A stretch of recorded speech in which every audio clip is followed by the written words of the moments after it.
네, 생각하는 콘서트에 오신 여러분 환영합니다. 저는 진행을 맡은 아나운서 윤아영입니다. 반갑습니다.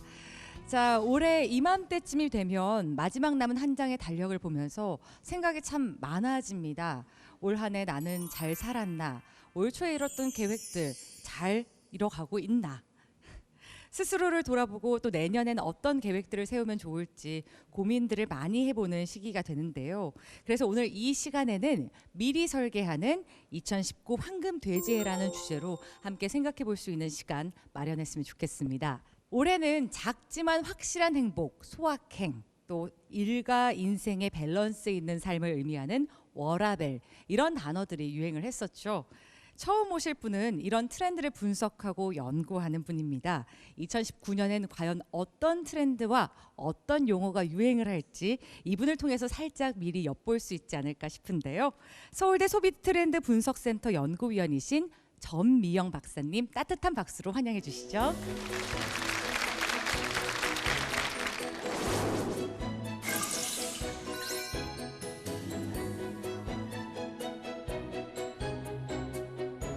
오늘은 제가 총 10가지 트렌드를 다 소개해드릴 시간이 없어서 그중에서 여러분들이 들으시면 정말 도움이 될 만한 그런 트렌드를 몇 가지만 선정해서 미리 알려드리도록 하겠습니다. 여러분께 꼭 도움이 됐으면 좋겠습니다. 자, 첫 번째로 소개해드릴 트렌드 키워드는요. 마케팅 하지 말고 컨셉팅 하라 라는 키워드입니다. 컨셉팅이라는 다소 낯선 그런 단어를 소개를 해드리려고 합니다. 여러분 스마트폰으로 셀카 찍으시죠? 근데 셀카 찍을 때 플래시 터트리세요? 플래시 터트려가지고 실수로 눈이 빨갛게 나오면 삭제하시죠. 그건 절대 잘 찍은 사진이 아닙니다. 그런데 아세요? 요즘 젊은 친구들은요. 일부러 플래시 터트려서 사진 찍습니다. 왜? 감성이 있대요. 감성이 있대요. 그리고 일부러 스마트폰에 저화질로 사진을 찍고요. 지금 보이는 것처럼 실루엣 사진을 굉장히 좋아해요. 제가 누군지 눈, 코, 입도 보이지 않고 정말 알아보기도 힘든 이렇게 그림자 사진이라든지 이 외관 사진만 나오는 그런 실루엣 사진을 찍어서 올리는데 그게 하나의 컨셉을, 자신들의 컨셉을 보여준다고 합니다. 제가 오늘 소개해드릴 컨셉팅이라는 단어가 대한민국 소비자들이 자신의 컨셉을 연출하고 또 그런 연출을 잘하는 기업들이 산업을, 비즈니스를 잘하게 된다라는 컨셉입니다. 또 다른 예를 한번 들어볼까요? 여러분 날씨 좋을 때 한강 가시나요? 한강 가셔서 뭐 하세요? 우리 한강 가면은 달리기 하시는 분 계시고 치킨 같은 거 시켜 드시고 커피도 드시고요. 강도 바라보십니다. 그런데 그렇게 갔다 오시면은요. 한강 갔다 왔다고 친구한테 자랑 못 한대요. 요즘은요. 한강 하면 떠오르는 거 있잖아요. 이 돗자리가 하나 필요해요. 아주 예쁜 돗자리가. 거기다가 라탄 바구니라고 아세요? 약간 로망 있죠. 이렇게 도시락 약간 이렇게 도시락 들어가는 대나무 같은 그런 라탄 소재로 된 바구니가 있어요. 거기다가 이런 종이 접시에다가 샌드위치를 올리면 안 되고요. 나무로 된 접시가 도마 같은 게 있어요. 우드 플레이트라고 부르더라고요. 그런 나무 도마 같은 데다가 샌드위치를 올리고 거기에 꽃까지 있어야 된대요. 요 정도의 어떤 모양을 연출한 다음에 사진을 찍어서 SNS에 한강 갬성 이렇게 올려야 젊은 친구들이 좋아요를 눌러준답니다. 사람들이 상황들을 연출하고 컨셉을 입히기 시작했습니다. 여러분들이 SNS에 글 쓰시는 것만 봐도 바뀌었어요. 여러분 밤에 한 11시나 12시에 갑자기 기분이 우울해지면서 감성적인 글 쓰고 싶어요. 나는 누구인가? 이제 그런 얘기들을 이렇게 글에 쓰고 뭐 나는 누구이며 어떻게 살아야 될 것인가 그런 글들을 쓰시는데 근데 사실 밤에 약간 감성에 젖어가지고 글 쓰고 그 다음날 보시면 부끄럽잖아요. 굉장히 오글거리고요. 내가 저걸 썼어 그런 생각 드실 텐데요. 앞으로는 직접 글 쓰지 마시고 여기 적혀 있는 것처럼 감성적인 문구를 사진에 찍으신 다음에 그런 것들을 SNS에 올리면 사람들이 공감을 해준답니다. 이렇게 연출하고 컨셉을 잡는 소비자들이 증가합니다. 이게 소비자들의 문제만 아니에요. 기업들도요. 이제는 이 컨셉에 관심을 가지기 시작했습니다. 여러분 저희가 놀이동산하고 같이 일을 좀 해봤는데요. 참 재밌는 게 사람들이 놀이동산을 4년에 한 번씩 간대요. 왜 그런지 아세요? 남자친구 새로 바뀔 때마다 간답니다.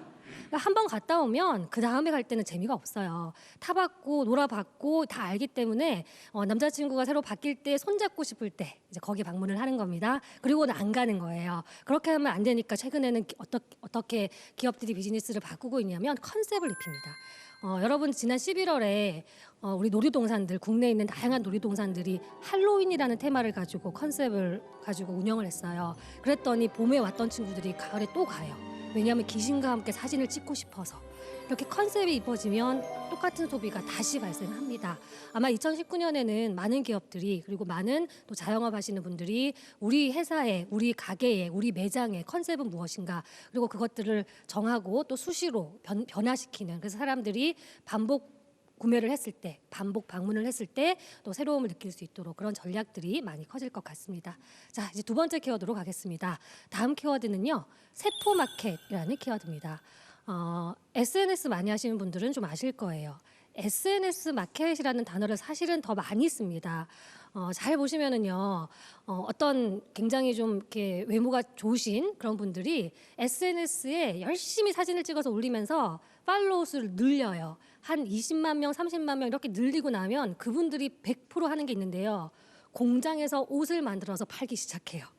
옷을 만들어서 팔거나 화장품을 파시거나 맛있는 음식을 파시거나 뭐 소위 파리피플이라고 하는데 물건을 팔기 시작합니다. 그래서 이런 시장들을 새롭게 등장하는 유통 채널이라고 해서 SNS 마켓이다 이렇게 부르는데요. 사실은 그것을 소수만 했어요. 소수의 약간 재능 있으신 분들만 그렇게 자기 개인 마켓을 운영했는데 제가 생각하기는 이게 심상치가 않아요. 저희가 보기에는 앞으로는 여기 앉아 계신 한 분 한 분 한 분이 자신만의 판매하는 통로, 마켓을 운영하는 1인 1마켓 시대. 그래서 세포처럼 이 유통 채널이 늘어난다고 해서 세포마켓이라고 이름을 정해봤습니다. 여러분 1980년대에 엘빈 토플러라고 하는 미래학자가요. 앞으로 소비자들이 그냥 물건만 사지 않고 프로슈머가 될 거야. 프로듀서, 만들고 컨슈머, 소비하는 생산과 소비를 같이 하는 사람이 될 거야라고 굉장히 이른 시기에 예측을 해주셨어요. 그리고 지금 잘 돌아보시면 어느 정도 예측이 맞았습니다. 기업들이 제품 개발을 할 때 혼자 하지 않고 소비자들을 초대해서 같이 머리를 맞대고 상품을 기획을 합니다. 그런데 이런 소비자들이 더 발전해서요. 그런데 기획하는 데 도움만 드리는 것이 아니라 직접 내가 물건을 만들어서 내 유통 채널에 올려서 직접 판매까지 한다라고 해서 셀, 판매한다의 셀과 세포의 셀을 합친 셀슈머로 변신을 하고 있습니다. 이렇게 세포마켓이 인터넷을 기반으로 한 세포마켓이 확장되는 배경에는 긍정적인 측면과 부정적인 측면이 있는데요. 여러분 요즘 자영업의 위기잖아요. 개인 사업 하시는 분들이 정말 힘들어요. 그분들이 새로운 돌파구는 없을까 그런 고민을 하시다가 이 온라인 유통 채널에 새로운 도전장을 내보시는 겁니다. 그러니까 정말 절박하게 새로운 형태의 자영업으로서 세포마켓이 커가고 있는 거고요. 다른 한편으로는 제가 아무리 아이디어가 있어도 제가 원하는 화장품을 옛날에는 공장들이 만들어주지 않았어요. 그런데 이제는요. 그런 화장품 만드는 공장에 찾아가셔서 여러분의 아이디어를 주시면 그걸 뚝딱뚝딱 100개, 1000개 만들어줍니다. 그래서 그것을 직접 유통할 수 있는 시대가 되었어요. 2019년에는 다양한 형태의 세포마켓이 또 이 한국 사회에서 선보이지 않을까 그렇게 기대를 해보겠습니다. 자, 세 번째로 소개해드릴 키워드는요. 밀레니얼 가족입니다. 여러분 한국 시장뿐만 아니라 유럽 시장, 일본 시장, 미국 시장 모든 나라의 모든 기업들이 제일 관심을 갖는 단어가 밀레니얼이라는 단어입니다. 밀레니얼은요 쉽게 생각하시면 여러분의 부모 세대인 베이비 부모 세대, 그 세대의 자녀인데요. 원래는 베이비 부모 세대가 우리의 주요한 구매자였어요. 돈이 제일 많았고 소비를 제일 많이 했어요. 그런데 그분들이 은퇴를 하기 시작했습니다. 그러면서 그분들 대신에 그분들의 자녀 세대가 새로운 주요 구매자로, 소비자로 등장을 하면서 밀레니얼이라는 단어에 관심을 갖기 시작한 겁니다. 이 밀레니얼의 정의는 나라마다 조금씩 달라요. 이 출생 연도 이렇게 조금 차이는 있습니다만 한국 기준으로 말씀을 드릴게요. 1980년대생부터 2000년대생을 국내 기준으로는 밀레니얼 세대다라고 생각하시면 돼요. 어떻게 여러분 들어가셨어요? 저는 간신히 안 되나요? 튕겼나요? 저는 간신히 밀레니얼 세대의 턱걸이를 해서요. 어머 나 젊다 굉장히 기분 좋아요. 그런데 저는요 이 밀레니얼 세대라는 단어가 조금 책임감이 없는 것 같아요. 80년대생과 2000년대생은 20년의 그 시간 차이를 가지고 있는데 절대로 소비가 같을 수가 없습니다. 제가 어떻게 20대 초반과 똑같겠습니까? 그래서 저희가 그냥 밀레니얼 연구하지 마시고 밀레니얼 중에서도 가족에 좀 집중해 보세요라는 말씀을 드리고 싶어요. 왜냐하면 여러분 소비는요 가족 단위로 발생을 합니다. 우리 집 냉장고, 우리 집 TV, 우리 집 장보기, 그러니까 뭔가 이 가족 단위로 소비가 발생하기 때문에 밀레니얼 연구를 한다면 첫 번째는 가족이에요. 자, 그러면 정말 밀레니얼 가족은 바뀌었나요? 바뀌었습니다. 몇 가지만 제가 소개해 드릴게요. 밀레니얼 가족의 가장 재미있는 특징은요. 나의 시간과 나의 노동력의 가치를 굉장히 비싸게 생각해요. 너무너무 소중한 거예요. 그래서 예를 들면 가사 노동을 할 때 내 시간과 노동력을 투입을 해야 될까? 그때 가성비를 따집니다. 여러분 어제 저녁에 요리해서 저녁 드셨어요? 저는 조립해서 먹었어요. 요즘은 요리 안 하고요. 조립한대요. 어떻게 조립했냐고요? 냉동 만두를요. 에어프라이에 돌려가지고 따끈따끈하게 만들었고요. 여러분 우유 배달하시는 우리 여사님들이 반찬 배달하는 거 아시죠? 그래서 그 반찬 배달시킨 거 딱 상 차렸고요. 그리고 밤 11시에 여러분 주문하시면 그 다음날 새벽에 샐러드가 배송이 와요. 그거 이렇게 주문 받아가지고요. 근데 그거를 그냥 먹지는 않아요. 제가 좋아하는 그릇에 딱 담아가지고 마치 제가 차린 것처럼 해서 밥을 먹어요. 저희 남편이 먹어보더니 너무 맛있다고 저보고 식당 하래요. 그러니까 그 정도로 요즘 이 HMR이라고 하는 시장이요. 맛도 좋고요. 제가 하는 것보다 영양소도 좋고요. 또 기업들이 엄격하게 하다 보니까 또 위험한 그런 것들도 적어졌어요. HMR 시장이 굉장히 커졌습니다. 사조 시장이라고 해요. 재미있는 거는요. 국내 한 HMR을 굉장히 제일 많이 만들어내는 회사에서 설문조사를 해봤대요. 원래는 이런 HMR 제품들을 이런 반조리 식품들을 1인 가구 그러니까 자취생들이 제일 많이 사 먹었어요. 그런데 이번에 바뀌었어요. 주부들이 제일 많이 산대요. 그래서 그만큼 이 밀레니얼 가족이 새로운 시장을 가져오는 겁니다. 또 여러분 결혼 앞두신 분도 계실 텐데 또 자녀들 결혼시켜야 되실 텐데 그 결혼할 때 준비하는 3가지 필수 가전 아시죠? 냉장고, TV, 세탁기입니다. 요즘 바뀌었어요.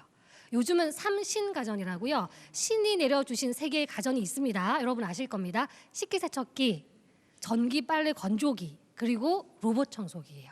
근데 정말 재밌는 거는요. 로봇 청소기 써보신 분들은 아실 거예요. 로봇 청소기 청소 잘 못해요. 제가 직접 하는 게 훨씬 낫고요. 약간 막 벽에 부딪히고 보고 있으면 답답하고 참 답답하거든요. 그러니까 예전에 밀레니얼 세대 이전의 주부였다면 절대 사지 않았어요. 차라리 내가 하고 말지. 그런데 요즘 젊은 밀레니얼 세대들은 청소 좀 못해도 괜찮아. 깔끔하게 완벽하게 하지 않아도 괜찮아. 나만 안 하면 돼. 이런 마음인 거예요. 그러니까 이 구매의 기준이 달라지는 겁니다. 제 강의를 들으시는 특히 기업들 그리고 개인 사업을 하시는 우리 사장님들은요. 고객을 완전히 처음 보는 사람처럼 새롭게 연구를 시작하십시오. 여러분의 고객의 성격이 완전히 바뀌었습니다. 오늘 마지막 키워드예요. 마지막 키워드는 매너 소비자라고 이름을 정해봤습니다.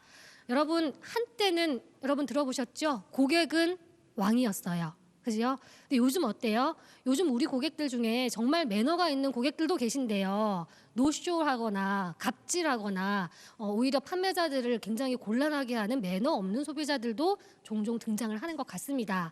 2019년에는 사업하시는 분들이 고객은 왕이다가 아니라 고객은 왕이 아닐 수도 있어 이런 마음가짐으로 고객도 중요하지만 우리 직원들도 중요하게 생각하는 저희가 이것을 워커벨이라고 부르는데요. 워커 직원들, 커스터머, 우리 고객들 이 둘 사이에서도 균형을 좀 잡자 하는 움직임들이 늘어날 겁니다.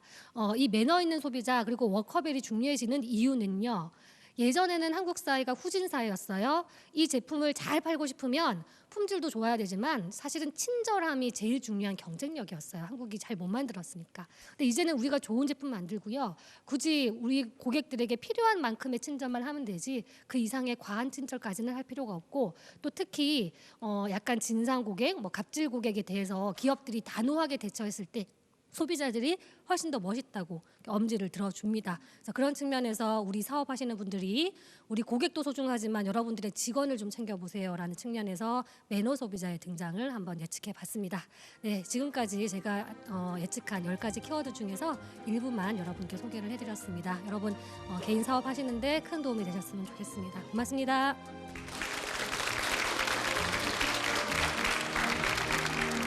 다소 생소할 수 있는 개념들인데 이렇게 일목요연하게 정리를 하다 보니까 무슨 말인지 확실하게 알겠고 쏙쏙 귀에 들어오는 기분이었습니다.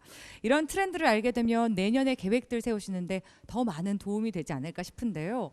새해 계획 얘기하니까 연초에 우리가 빠지지 않고 세우는 계획들이 있습니다. 남성들은 금연 많이 말씀하시고요. 또 좀 야심이 있다 하시는 분들은 영어 공부하시겠다고 하십니다. 여자들은 뭐 새해뿐만이 아니라 365일 뭐죠?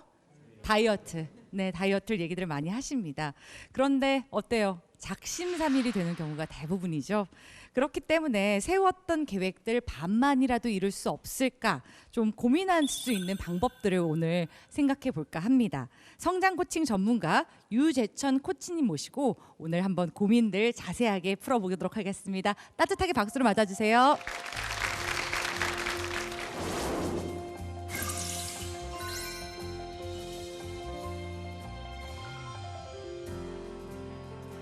황금 대지혜를 잘 설계하고 싶으시죠? 예.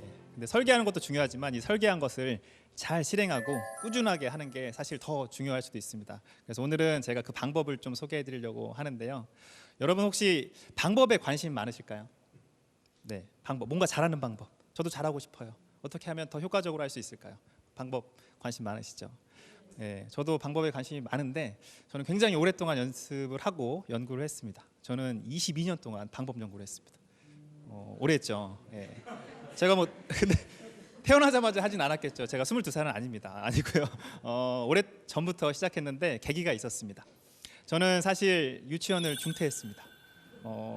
유치원 중퇴한 사람 처음 만나보시죠? 네, 만나기 쉽지 않은데 잘 오셨습니다. 오늘 잘 오셨고요. 제가 사실 이사를 가게 되면서 유치원을 옮겨야 됐는데 어머니께서 저한테 물어보셨대요. 유치원을 더 다니겠냐고. 근데 저는 그렇게 다니지 않겠다고 때를 써서 안 다니게 됐는데 저는 사실 기억이 없습니다. 없고요. 아마 저를 많이 존중해 주신 것 같아요, 어머니께서.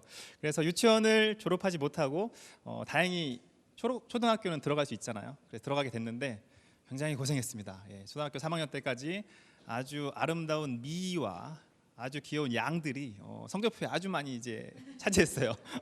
그래서 이제 힘들게 초등학교 생활을 시작했는데 여전히 이제 힘들더라고요. 그래서 힘겹게 또 졸업을 하고 중학교 들어갔더니 우리 중학교 2학년 되면 아주 심각한 병에 걸리잖아요, 그렇죠? 예, 맞습니다. 중2병인데 저도 중2병에 걸렸어요. 그래서 이제 좀 받아들이지 않고 좀 독단적으로 생각하고 막 이런 상황이었습니다. 그 상황에서 IMF가 터지죠. 예, 그래서 가정 경쟁도 어려워져서 굉장히 더 이제 어려웠습니다. 근데 그때가 사실은 계기가 됐습니다. 저 친구는 이걸 잘하는데 이 친구는 이걸 잘하는데 난 왜 못할까라고 건강하지 못한 비교를 통해서 그럼 어떻게 해야 될까? 내가 방법을 좀 찾기 시작했습니다. 그래서 그때부터 제가 자기계발서를 읽기 시작했는데 자기계발서와 관련된 아주 유명한 말이 있는데요. 이런 말이 있습니다. 자기계발서 한 권을 읽으면 용기가 나지만 10권을 읽으면 뭐가 날까요? 신물이 난다 이런 말이 있는데 저도 사실 처음에는 그런 생각이 많이 있었습니다. 그래서 어떻게 하면 더 잘할 수 있을지 포기하지 않고 일단은 읽기 시작했어요. 그랬더니 조금은 달라지더라고요. 거기에서 뭐 추천한 방법을 해보고 아님 말고 이렇게 이제 하기 시작했어요. 그랬더니 저에게 맞는 방법을 좀 찾아가기 시작했습니다. 그리고 나서 이제 운 좋게 또 대학에 들어갔습니다. 대학에 들어갔더니 또 병에 걸립니다. 대입병 아세요? 나는 충분히 성숙했어. 나 이 정도면 괜찮아. 성인이라고 생각하는데 또 이제 이게 다가 아닌 거죠. 그걸 받아들이지 못하는 건데 제가 또 그러고 있더라고요. 그때 굉장한 경험을 했는데 다른 학교 학생들을 좀 만나게 됐어요. 그랬더니 이 친구들이 질문을 그렇게 잘하더라고요. 그래서 저는 또 잘하는 게 관찰하는 거니까 어떻게 하면 질문을 잘할 수 있을까 이렇게 방법을 또 연구했는데 제가 이렇게 방법에 관심을 굉장히 오랫동안 가져왔습니다. 그래서 그 연구한 내용 중에 오늘은 특별히 작심삼일에서 벗어나는 방법을 오늘 이 자리에서 여러분께 소개해 드리려고 합니다. 3가지 방법을 준비했는데요. 우선은 첫 번째는 내가 작심을 해야 되잖아요. 작심. 그래서 첫 번째는 작심을 하기 위해서 우리가 무엇을 할지 좀 찾아야 됩니다. 우선은 생각해 봐야겠죠. 내가 무엇을 하고 싶은지. 그래서 첫 번째 제가 추천하는 방법은 나의 삶의 영역을 좀 정리해야 됩니다. 삶의 어떤 걸 정리해야 된다고요? 삶의 영역을 정리해야 됩니다. 아마 이제 여기 오신 분들은 각자 삶의 영역이 다양하게 갖고 계실 거예요. 그리고 종류도 다양하고 개수도 다양합니다. 그래서 우리가 자신이 이걸 정리하지 않으면 일단 뭘 해야 될지 몰라요. 그리고 그냥 남이 추천한 거 잠깐 할 수 있고 하고 말고 그렇습니다. 제일 첫 번째 해야 될 일은 삶의 영역을 정리하는 건데, 이제 앞에 보시는 영역 10가지는 제가 갖고 있는 삶의 영역 10가지입니다. 가장 중요한 건강도 있고요. 사랑도 중요하죠.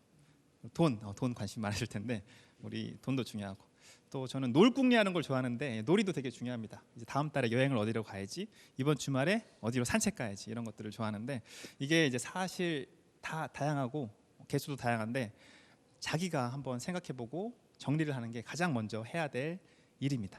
처음에 내가 무엇을 해야 할지 정한 다음에 그 다음 두 번째 순서는 이제 이걸 어떻게 해야 될지 고민을 해야 되죠. 이것도 중요합니다.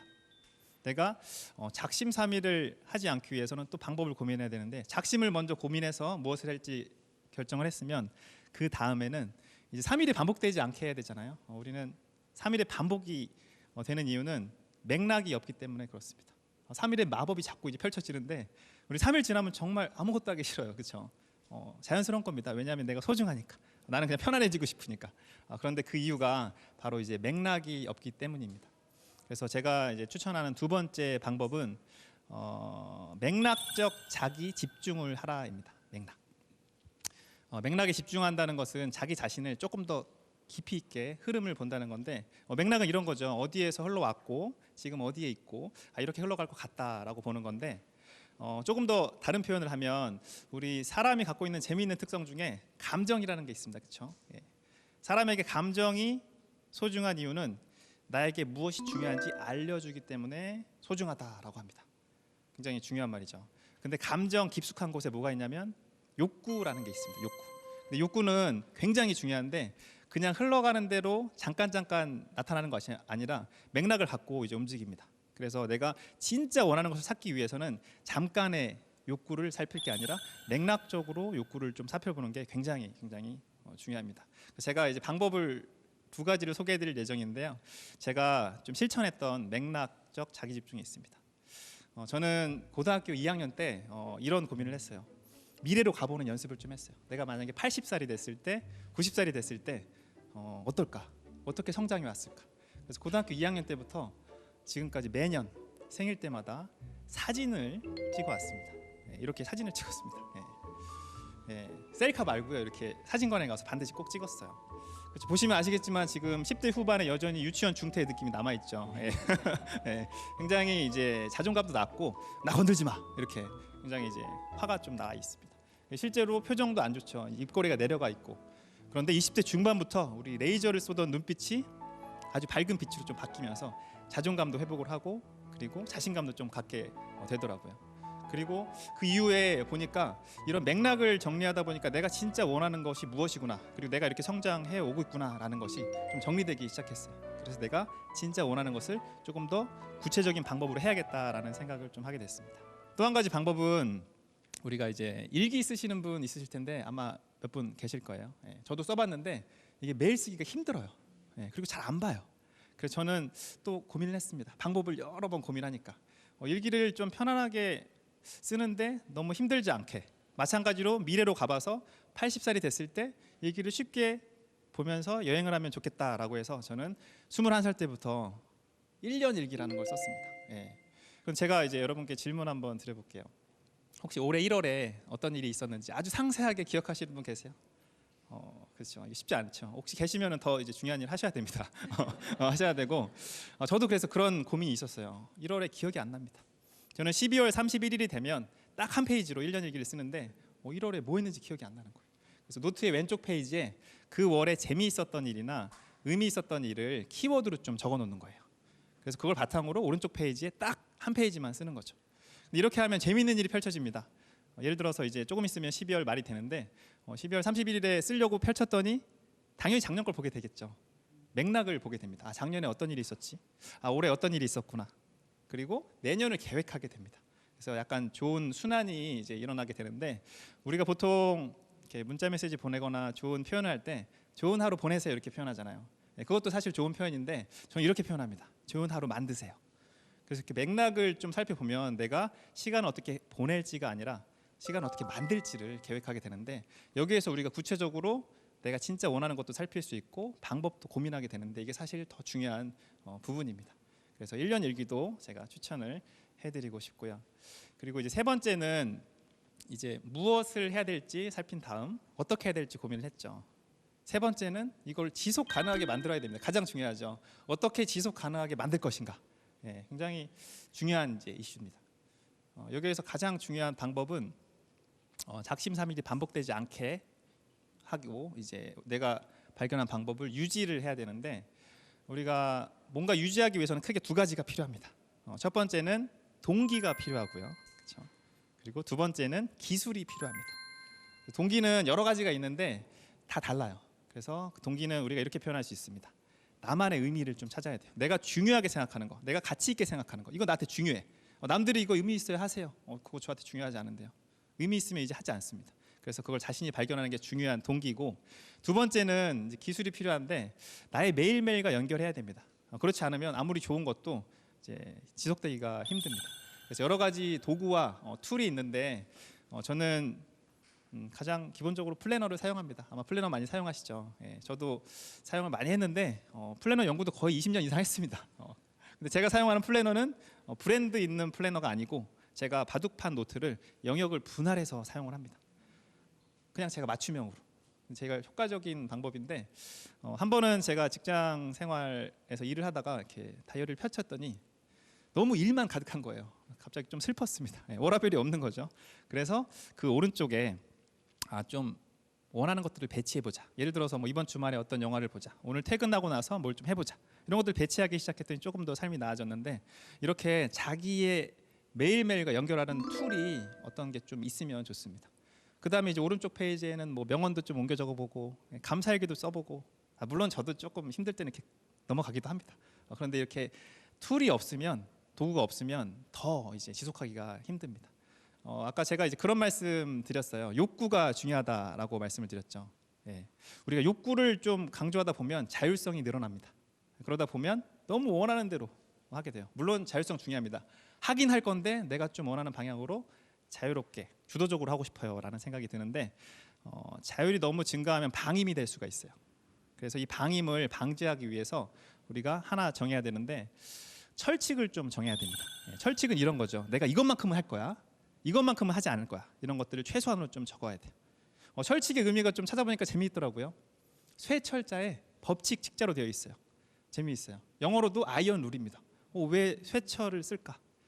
철은 특정 온도 이상으로 올라가면 녹지만 다시 특정 온도 이하로 내려가면 굳죠. 그 다음에 절대로 움직이지 않습니다. 자신과 약속을 하는 거죠. 그래서 우리가 이제 어느 정도 철칙을 좀 마련한 다음에 이것만큼은 지키는 게 또 지속 가능한데 필요합니다. 제가 소개해드린 게 사실 아날로그 플래너 그리고 다이어리죠. 저는 아날로그를 굉장히 좋아하는데 사실 요즘에 굉장히 편리합니다. 디지털 세상이죠. 휴대폰으로 뉴스를 쉽게 편리하게 접할 수 있고 다양한 정보를 얻을 수 있는데, 저는 이렇게 생각합니다. 세상과의 소통은 디지털로 하고 자신과의 소통은 아날로그 하는 게 더 좋다고 생각해요. 왜냐하면 천천히 해야 되거든요. 그래서 천천히 자기 집중을 해서 2019년 멋진 한 해를 만드시길 진심으로 바라겠습니다. 감사합니다.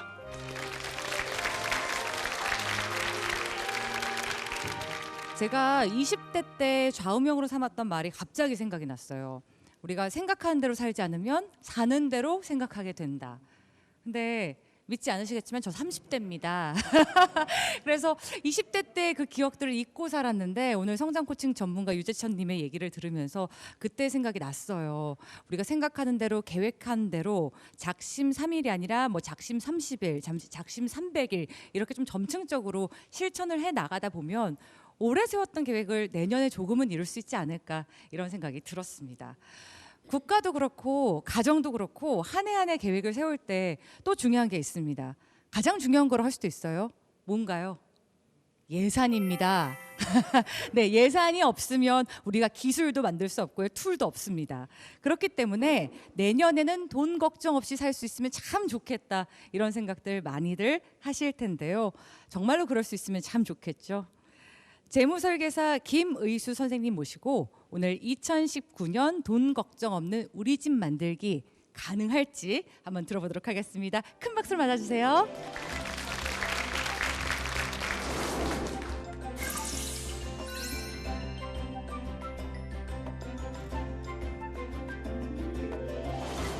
돈 걱정 많으시죠? 말씀이 없으십니까? 강의 올 때 청중들이 이제 들으시는 분들이 나이에 따라서 돈에 대해서 듣고 싶은 이야기가 다 달라요. 진짜 그래요. 여기 있는 분들이 만약에 사회 초년생이면 돈에 대해서 있는 감정은 뭐 열정도 있지만 또 뭐 결혼 준비라든지 뭐 이 돈을 어떻게 운용할지 이런 것들을 생각을 하고요. 또 이렇게 보니까 이렇게 연세가 다양해요. 제가 손들어 보라고는 하지 않겠는데 이제 또 이제 한 40대가 되면 자녀들 뭐 내 집 마련에 대한 것도 좀 있고 또 한 50대, 60대가 되면 노후 준비도 또 해야 되고 자녀들 대학이나 또 노년의 은퇴에 대한 고민들을 좀 하게 되죠. 그래서 이제 오늘은 이제 그 전부를 다 아울러서 이야기를 해야 되는 거니까요. 여러분들에게 오늘 예산에 대한 이야기를 좀 해드리도록 하겠습니다. 사실 요 근래 여러분들이 돈에 대한 감정을 좀 생각했을 때 사실 우리는 돈에 대한 이야기를 할 때 막 기쁘거나 결혼하신 분들 돈을 이야기할 때 이런 대화를 우리는 하지 않아요. 뭐 어떡하지? 이번 달도 급여가 너무 많이 들어왔네.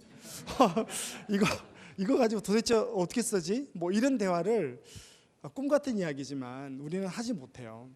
그래서 우리가 돈에 대한 이야기를 하거나 들을 때는 오히려 마음이 상하거나 힘든 것들이 좀 많죠. 그래서 이제 그 이유가 크게 두 가지가 있는데요. 하나는 우리가 살고 있는 대한민국이라는 나라 자체가 뭐 좋든 나쁘든 그게 신자유주의 국가에 포함되는 거예요. 이 신자유주의 국가의 반대의 말은 뭐 이게 좋고 나쁘고를 떠나서 북유럽 쪽에 있는 복지국가라고 좀 보면 돼요. 그러니까 이 나라 경제가 가장 큰 차이점은 뭐냐면 시장 경제가 더 크게 움직이느냐 아니면 국가가 더 크게 핸들링하느냐의 차이죠. 뭐 좋고 나쁘고 뭐 떠나서 그래서 이제 우리는 시장 경제에 포함되어 있는 자본주의에 살고 있기 때문에 특히 신자유주의 국가에 살고 있기 때문에 이런 거예요. 여러분들이 살아가다가 한 번이라도 삐걱거리거나 실패하거나 어려워지면 다시 일어서기가 되게 힘든 구조예요. 그래서 그거를 제가 말 안 해도 여러분들 마음속에 돈에 대한 감정으로 늘 뭐로 남아 있어요? 두려움으로 있는 거죠. 네, 그래서 그게 이제 신자유주의 국가인데 이런 경제 속에서 제가 원하는 거는 뭐냐면 여러분들이 살아남았으면 좋겠는 거예요. 돈이 많던 적던 돈이 많으면 많은 대로 돈이 많다고 꼭 행복한 것은 정말 아니거든요. 적으면 적은 대로 여러분들이 그 적은 돈을 가지고 그냥 잘 살기 바라는 제 강의 요지는 그건 거죠. 그게 이제 신자유주의 국가고 우리가 여기에 또 하나 힘든 게 뭐냐면 참조틀이에요. 이게 참조틀은 뭐냐면 준거점, 영어로는 레퍼런스라 그러는데 이건 뭐냐면 우리가 생수물 하나 있죠. 생수물 500ml짜리 한 얼마 주면 살 수 있어요? 얼마면 1,000원? 1,000원 괜찮아요? 어때요 금액? 예, 뭐 다른 거예요. 예. 3,000원 어때요? 3,000원? 오 비싸죠. 예. 300원은 어때요? 300원. 괜찮죠, 좋죠. 250원 주면 큰 대형마트, 외국계 대형마트 가면 250원 주면 물 하나가 떨어져요. 그러니까 이거예요. 그러니까 물 하나를 구매할 때 이게 그건 비싸서 못 먹으면 안 돼요. 이 정도는 우리는 먹을 수 있어요라고 생각하는 재화나 용역, 서비스를 구매할 때 비싸거나 안 싸다, 비싸다를 생각하는 이 공동체적 인식의 틀이에요. 이해가 되죠? 이게 굉장히 중요해요. 그러니까 이게 지금 우리가 왜 특히 힘든가 하면 대한민국은 지금 GDP가 3만 불 시대예요. 3만 불이라는 이야기는 뭐냐면 그냥 4인 가족의 평균 소득이 1년에 1억이 넘는다는 이야기예요. 놀랍죠? 물론 이게 통계학적 오류가 있어요. 여기는 중요한 회장님도 들어가고 평균은 우리가 3만 불이지만 4인 가구에 1억을 버는 가계 소득이 거의 없잖아요. 그러니까 참조틀은 뭐냐면 내 소득은 그만큼 안 되더라도 대한민국 GDP가 3만 불일 때 아까 트렌드도 이야기했지만 요구되어지는 거예요. 이만한 차는 있어야 돼. 이 정도 집은 있어야 돼. 이 정도는 여행 가야 돼. 근데 저는 그거를 누리자고 이야기를 하는 편이지만 중요한 것은 그 이전에 뭐가 있어요? 예산이라는 게 있는 거예요. 우리 소득이 다 다르기 때문이에요. 제가 여러분들을 모르지만 여러분 소득이 다 다르잖아요. 예. 우리는 다르지만 욕구되어지고 문화적으로 요구되어지는 소비는 자꾸 이렇게 비슷해지는, 이해가 되죠. 그래서 이제 정리를 하자면 우리 가정 경제가 자꾸 위험해지고 어려운 것은 어쨌든 신자유주의 경제 구조 속에서 빈익빈 부익비가 점점 심해지고, 지금은 여러분 알다시피 근로소득으로 돈을 벌지는 못해요. 죄송하지만 솔직히 그래요. 그래서 제가 이제 금융 쪽에 있으니까 우리는 그는 파생 상품으로 돈을 버는 시대다라고 하거든요. 부동산도 파생 상품이고요. 예, 주식도 파생 상품이죠. 그러니까 자본으로 돈을 버는 시대로 넘어오기 시작한 거예요. 그래서 우리가 상실감이 크고 열심히 노동하고 노동의 가치를 해도 뭐 부동산이 한 몇 억 올라버리면 끝나는 개념이죠. 그래서 제가 이제 요구대 여러분들에게 말씀드리고 싶은 것은, 그런 시대에 우리의 가정 경제를 지키려면 참조틀을 낮추고, 중요한 것은 소비를 하거나 뭘 하더라도 계획적이어야 되고 어디에 맞춰서, 내 소득에 맞춰서. 그래서 저는 제일 중요한 게, 돈은 감정이 제일 중요해요. 숫자 이전에 돈은 감정이에요. 그래서 내가 돈을 다룰 때 내 마음들이 다루어지지 않으면 돈을 많이 써도 불행한 거예요. 제가 현장에서 돈을 받고 상담을 일을 하고 있기 때문에 뭐 연예인들이나 유명하신 분들 많이 오거든요. 몇 천만 원 벌어도 늘 궁핍해요. 예, 진짜 그래요. 그래서 그런 부분들을 한번 여러분들을 나눠보고, 어쨌든 가정 현실이 이렇게 어렵다를 말씀드리고요. 두 번째는 이제 아까 그 툴이 필요하다고 얘기했는데, 그래서 우리는 여러분들 내년에 오늘 제 강의를 듣고 잠깐이라도 집에 가서 좀 메모해보고, 가계부를 적으라는 건 아니에요. 가계부는 생각보다 어려워요. 그래서 여러분들에게 어려운 숙제 내주지 않을 테니까 할 수 있는 숙제를 드릴 테니까 숙제 하나만 가지고 가서 좀 했으면 좋겠어요. 그래서 그게 뭐냐면 시스템을 만드는 거예요. 예, 여기가 20대부터 60대까지 다양하기 때문에 일반적인 이야기를 해드려야 되는데, 시스템은 이런 거예요. 사실은 제가 이제 오늘 MC님하고도 이야기를 좀 했는데, 제가 부산 사람인데 사투리를 안 쓰네요라고 했는데, 사투리는 부진 씁니다. 막 안 쓰려고 노력을 하는데, 제가 다음 주도 또 강의하러 부산에 가는데 숙박을 해운대에서 하게 됐어요. 그분들이 초대해서. 그럼 이제 광안대교라고 있는데, 어느 순간부터 광안대교를 이렇게 운전해서 가면 빨간 선이 이렇게 그어져 있는 거예요. 지금 그 경부 고속도로 가다가, 외곽도로 가다가 경부 가는 길하고 판교 가는 길 보면 이 라인에, 이게 6차선에 색깔이 두 개가 뚜렷이 돼 있어요. 그러니까 사실은 이걸 연구하는 사람들이 따로 있어요. 거기다가 박사를 두고 돈을 몇 천만 원 써요. 그럼 왜 그 줄 하나 걷는데 돈을 쓰는가 하면, 이게 시스템이에요. 무슨 말인가 하면, 운전을 하는 사람은 이 라인이 있던 없던 상관이 없는데, 뭐가 달라지는가 하면 한번 보세요.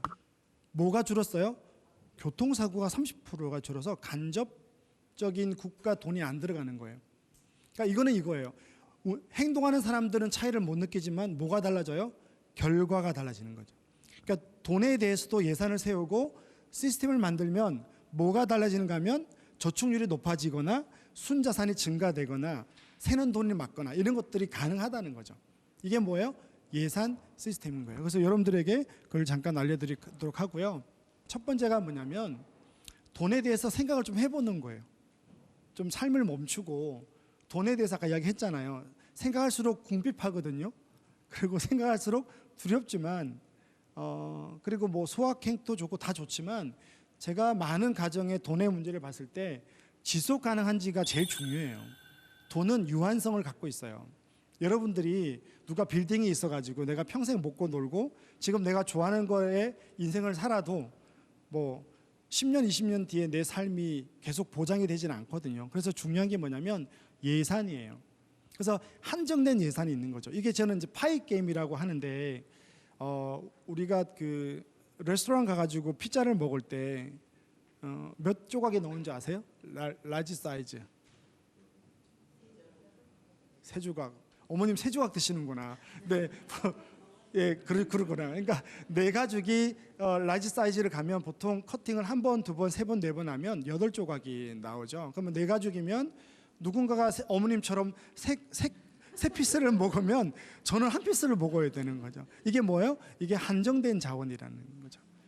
예, 그래서 가정의 재원은 누군가가 이만큼을 좋아하는 걸 써도 돼요. 내가 여행을 좋아하면 여행에 돈을 쓰자는 거죠. 근데 문제는 여행의 돈을 이만큼 한 피스를 더 가져가면 애 교육비라든지 내 용돈이라든지 이번 달 외식비가 줄어들어야 되는데 한정 자원이 펑크가 나서 여기도 이만큼 쓰고 여기도 이만큼 쓰는 거죠. 근데 그걸 잘 우리는 몰라요. 왜? 신용카드를 쓰기 때문에. 이해가 되죠. 그래서 여러분들이 가셔서 해야 될 게 뭐냐면 예산을 세워보는 거예요. 그러니까 내년에 예산이 있는 거예요. 그래서 가계부보다 중요한 게 예산이에요. 그래서 가계부는 예산을 세우고 통제가 되고 나서 해야 되는 거죠. 그래서 예산을 세울 때 제가 제일 중요하게 여기는 게 뭐냐면 네 가지가 있는데 이 시스템을 한번 보세요. 이게 맞벌이인데, 그러니까 이 데이터를 하나 낼 때 저기는 맞벌이네 뭐 이렇게 또 이렇게 생각하지 마세요. 맞벌이가 되던 여긴 또 외벌이가 되던 관계가 없거든요. 그러니까 이게 어떤 구조인가 하면 이런 구조예요.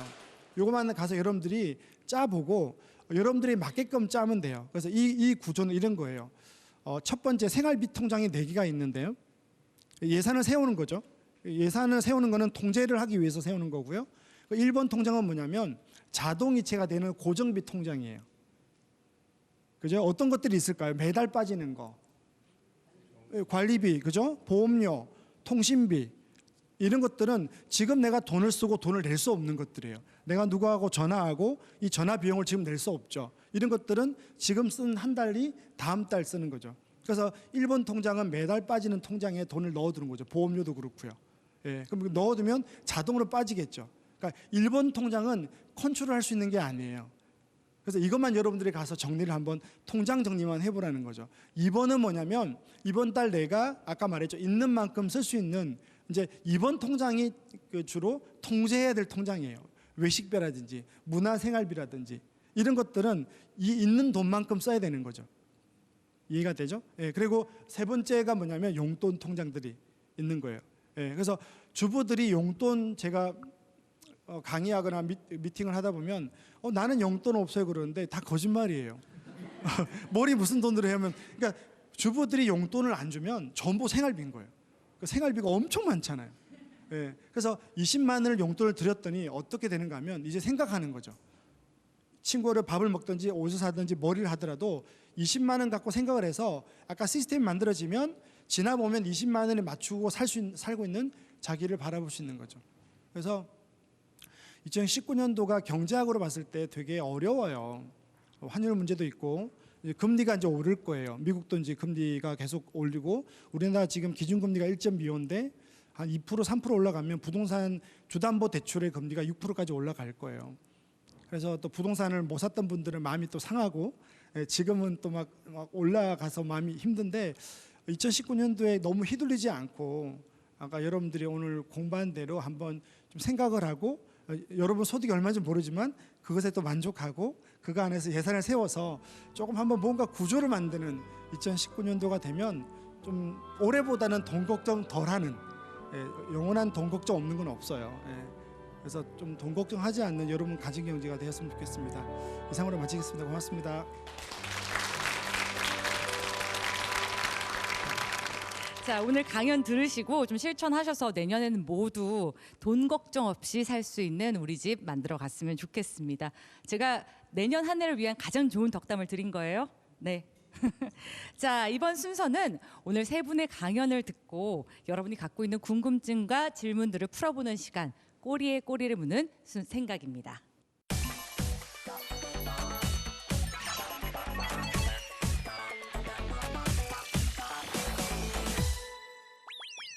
네, 세 분의 강연을 듣고 궁금한 점들 직접 관객석에서 질문을 받아봤습니다. 한번 키워드로 정리해봤는데요. 함께 보시죠. 자, 경제교육이라는 키워드가 가장 크게 눈에 띄는데요. 혹시 경제교육이라고 써주신 분 어디 계실까요? 자녀 경제교육에 대해서 어떻게 해야 되는지, 용돈 관리 어떻게 해야 되는지 궁금해서 적었습니다. 네. 김의수 선생님이 아마 전문가실 것 같은데요. 자녀가 몇 살입니까? 여학생인데요. 네. 이제 하고 있는데 그래도 좀 더 체계적으로 시켰으면 좋을 것 같아서. 네, 일단 이제 여기 초등학교 때는 용돈을 일주일 단위로 좀 제가 주라고 하고요. 저도 이제 둘째 딸이 지금 20살인데 아직 학생이거든요. 그래서 2주마다 용돈을 줘요. 그래서 고등학생들은 한 달마다 용돈을 좀 다 써버리니까 당연히 용돈 기입장을 쓰는 게 좀 낫고요. 그래서 2주마다 용돈을 주되 요즘은 뭐 무슨 K뱅크 이런 거 있거든요. 그래서 이제 신용카드는 당연히 못 쓰게 하고요. 요즘 아이들 현금 쓰는 게 좋은데 그것도 좀 불편하면 일주일 단위로 그 체크카드에 용돈을 넣어주거나 2주 단위로 넣어주는 게 좀 좋고요. 그 다음에 이제 메모를 해서 용돈 기입장을 좀 두고요. 또 중요한 게 명절에 받는 돈들은 아이들 엄마가 맞게 보관할게 하면 다 써버리거든요. 그러지 말고 어릴 때부터 아이들 통장을 따로 만들어 두고 말을 하는 거죠. 이건 네 거니까 이 용돈이 아니고 네 거야. 그래서 하지만 예산 내에 뭐 네 생일 때 얼마를 해주는데 예산을 초과하는 것들은 그 자기 통장에서 돈을 쓸 수 있도록 이렇게 좀 해주면 좋고 어쨌든 아이들이 경제 개념 그리고 예산의 개념을 잡아주는 게 제일 좋습니다. 감사합니다. 네. 네, 다음 키워드 한번 살펴보겠습니다.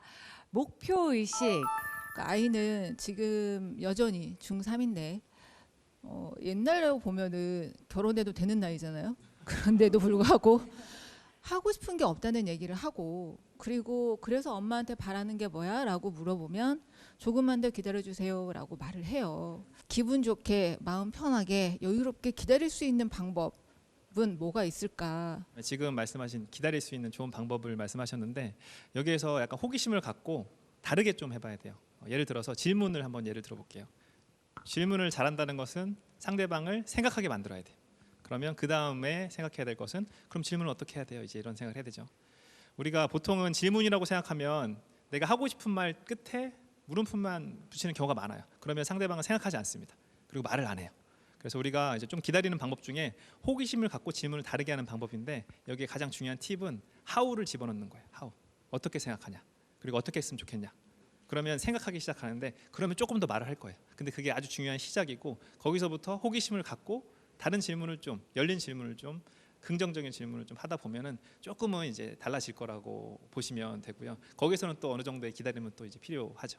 그래서 정리하면 이제 질문을 좀 다르게 하는 것을 호기심을 갖고 지속해 보면 좋은 결과가 있을 겁니다. 자, 다른 키워드 한번 볼게요. 유효기간이라고 혹시 질문해 주신 분 어디 계실까요? 2019년도에 트렌드 조사에 대해서 오늘 강의를 들었는데요. 제가 2018년도에는 인스타그램 앱을 많이 사용을 하고 있어요. 그래서 거기에서 많이 나오는 트렌드 키워드를 오늘 반복되는 게 있는데 그 2018년도, 2019년도에 해당되는 트렌드가 어느 정도 지속 가능한지 유효기간이 궁금합니다. 이 트렌드가 유행이라는 한국말로 번역이 많이 되고요. 또 언젠가는 사라지는 그런 일시적인 것으로 많이 생각을 하십니다. 트렌드라는 그 단어 안에 작은 트렌드들의 정의가 있습니다. 트렌드 중에요.